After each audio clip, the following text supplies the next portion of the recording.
बिस्मिल्लाहिर्रहमानिर्रहीम अस्सलाम वालेकुम रहमतुल्लाह। Army chief general Asim Munir का जो दौरा है बरतानिया बड़ा कामयाब रहा है, बहुत कामयाब रहा है, क्योंकि जिस मकसद के लिए वो गए थे उसके अंदर कामयाबी उन्होंने हासिल की है और वहीं से उन्होंने पाकिस्तान की कौम को खुशखबरी सुना दी है। दो तीन चीज़ें हैं। अब ये देखें, आलमी महाज और जो इस वक्त बैरूनी महाज है या सफारती महाज है, उसके ऊपर किस तरीके से पाकिस्तान के इस्टेब्लिशमेंट और फ़ौज ने अपना किरदार अदा किया। हालांकि उसूलन देखें, ये आप इमेजिन करें कि गवर्नमेंट जो है मुकम्मल तौर पर नाकाम हो गई है और उसके सारे काम किसको करने पड़े हैं? पाकिस्तान के इस्टेब्लिशमेंट को, पाकिस्तान की फ़ौज को करने पड़े।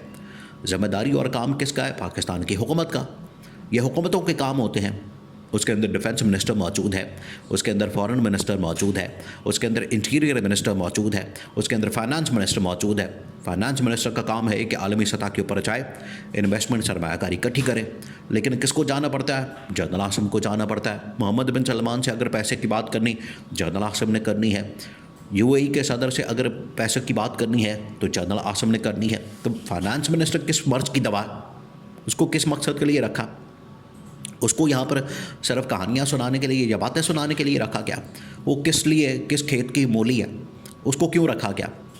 इसी तरह से डिफेंस मिनिस्टर है। अब डिफेंस मिनिस्टर जो ख्वाजा आसिफ है, अल्लाह जाने उसके पास कौन से ऐसे काम है, वो क्या करता है, कौन सी ऐसी उसके पास जिम्मेदारियाँ हैं या क्या टास्क है।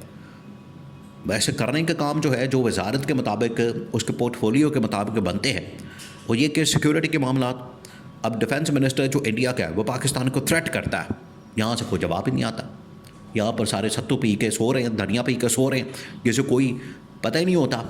इसी तरह से अगर अफ़गानिस्तान के साथ मामलात को चलाना है और अफ़गानिस्तान के साथ अगर वहाँ से दहशतगर्दी होती है, वहाँ से जो इंडिया का कौंसलेट है वहाँ से कोई ऑपरेशन होता है, ऑपरेट किया जाता है पाकिस्तान के ख़िलाफ़ कोई कार्रवाई की जाती है और जो अफ़गानिस्तान की ज़मीन है उसको इस्तेमाल किया जाता है, तो डिफेंस मिनिस्टर का काम है कि वो जाए अफ़गानिस्तान के साथ मेल जोल करे, मुलाकातें करे और उसके साथ मामलात को बेहतर करें।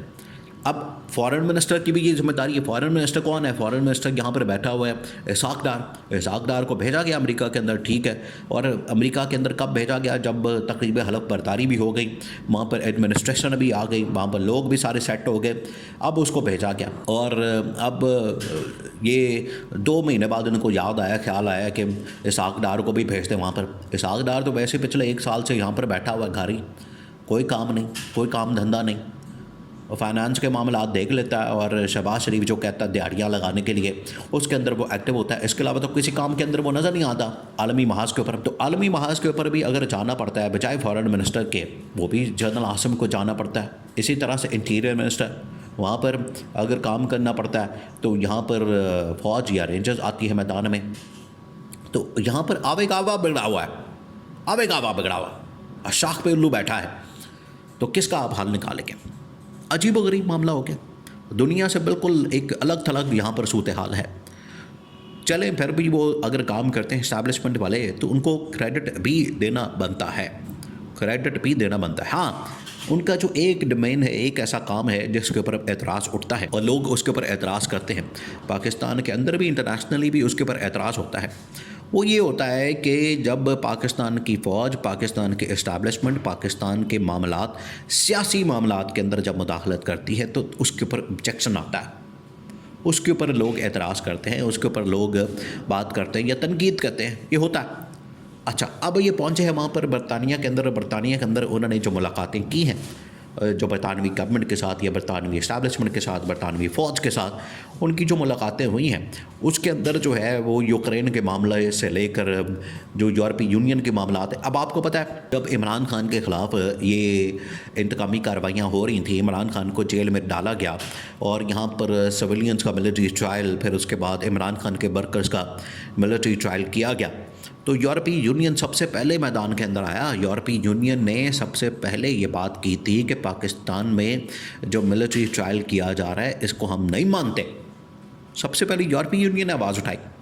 उसकी वजह से उन्होंने फिर ये कहा कि अगर आप ऐसा काम करेंगे, जो सिविल राइट्स हैं, जो इंसानी हुकूक हैं, अगर आप उनको पामाल करेंगे तो आपका जो स्टेटस है यूरोपीय यूनियन के अंदर GSP+ का, वो ख़तरे में पड़ जाएगा। ये उन्होंने कहा, उन्होंने इसको बावर करवाया पाकिस्तान को। तो इसके मसले के ऊपर भी बात हुई, उन्होंने डिस्कस किया है कि, और उन्होंने वहाँ पर गारंटी दी। देखिए ये मामला वहाँ पर डिस्कस हुआ, इसको वहाँ पर डिस्कस किया क्या है, और सिविलियंस का मिलिट्री ट्रायल, क्योंकि मिलिट्री कोर्ट ने किया। मिलिट्री कोर्ट और मिलिट्री को लीड करने वाला जनरल आसिम वो बरतानिया के दौरे पर, बरतानिया के दौरे में जहाँ पर इंटरनेशनल बातें हुई हैं वहाँ पर ये मामला भी डिस्कस हुए, और उनको जो बरतानिया है या यूरोपीय यूनियन है, यूरोपीय यूनियन को आखिरकार बरतानिया लीड करता, हेड करता, तो बरतानिया ने ये मामला उनके सामने रखा जनरल आसिम के, और कंसर्न सामने रखे, और उनको बताया कि ये इस किस्म के कंसर्न पाए जाते हैं, आप इनका कोई ना कोई हल निकालें।